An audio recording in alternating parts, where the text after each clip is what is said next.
Hi, so I'm back and I got off work a little bit ago and I prepped some stuff and we are on pie number 3. So this is going to be a lemon meringue pie.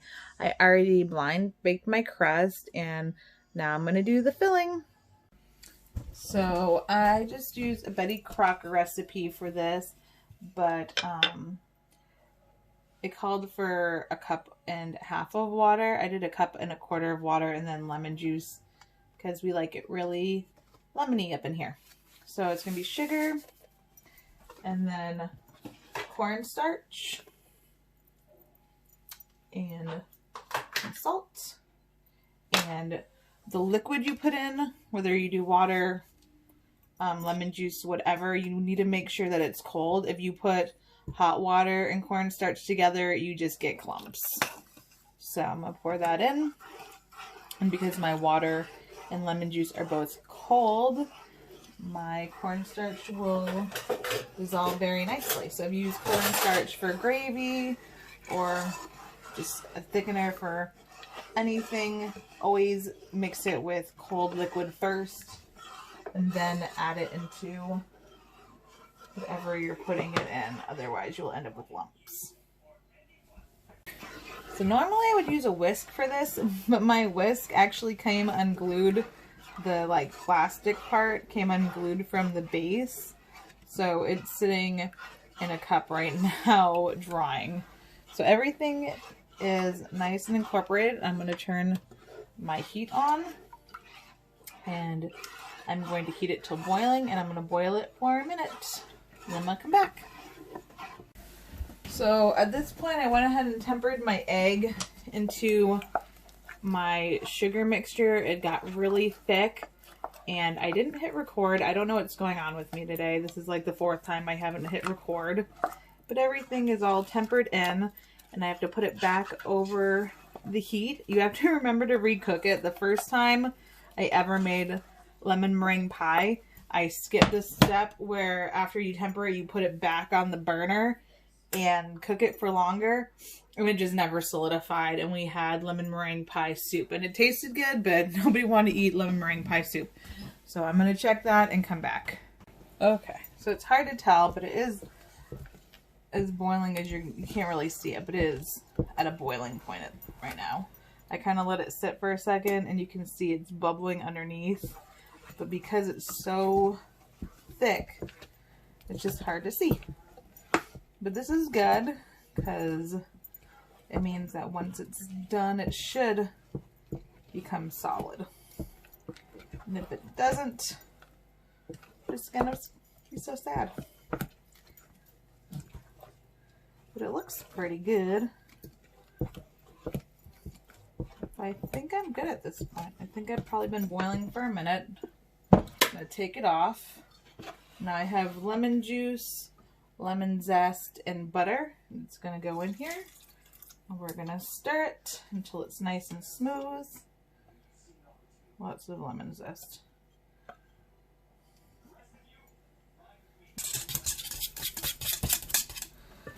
So that's what we look like. I'm going to pour it into my pie shell. Then I'm going to come back and make some meringue.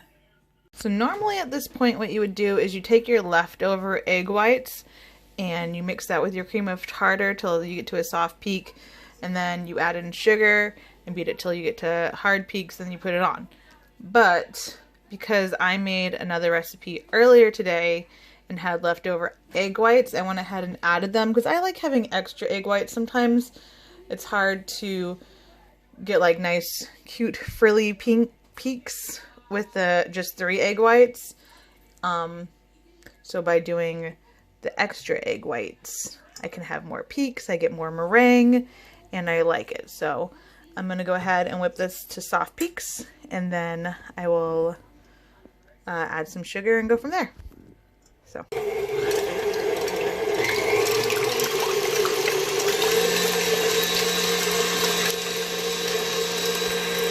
I am at the soft peak stage. You can see it makes little peaks that kind of flop over. So this is soft peak. And the main thing when you're doing any kind of meringue is to make sure that you have a clean bowl, no oils, touching the bowl and no egg yolk whatsoever. If you get some in it, I guess it just doesn't work. So now what I'm going to do is I'm going to add sugar and beat some more until I get to stiff peaks. So once you add the sugar, it gets glossy pretty quick. So now you can see when you put the blade in and bring it up, it does not move. You've got nice stiff peaks. I'm going to add my vanilla and then I'm going to transfer it onto my pie. You can see I have a ton of meringue. I probably didn't need as much as I made, but I had all those leftover egg whites and I didn't want to lose them. So now what I'm going to do is just tap this and make these cute little peaks everywhere. Because I love the way that they taste when they get all nice and baked and crisped up. And I think it makes the pie look really cute. And I just like it. So I'm going to do lots of little like spiky things. The more, the better. And just like a little lemon meringue hedgehog.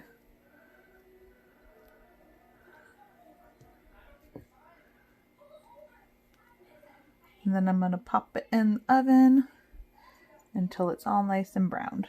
So we have our little meringue hedgehog. I think that's pretty good. I still have, look, all that meringue. But that's okay. So I'm going to go ahead and pop it in and cook it. And then I'll show you what it looks like when it's all nice and toasty. And there you have it. A cute little lemon meringue pie. The tips look dark on camera, but they're not. They're just a dark brown. They're not actually black. So, it's going to be delicious. So good. That's my last pie. John was like, show them my pumpkin pie. So this is John's pumpkin pie. It is a beautiful, like, deep orangey brown. John makes excellent pumpkin pies every year without fail. So his crust was store-bought though, because I forgot that we had to make a pumpkin pie. So John's crust, my crust. You can't really see it on here, but mine's flakier. So, but his will still be delicious. The filling is what really counts. So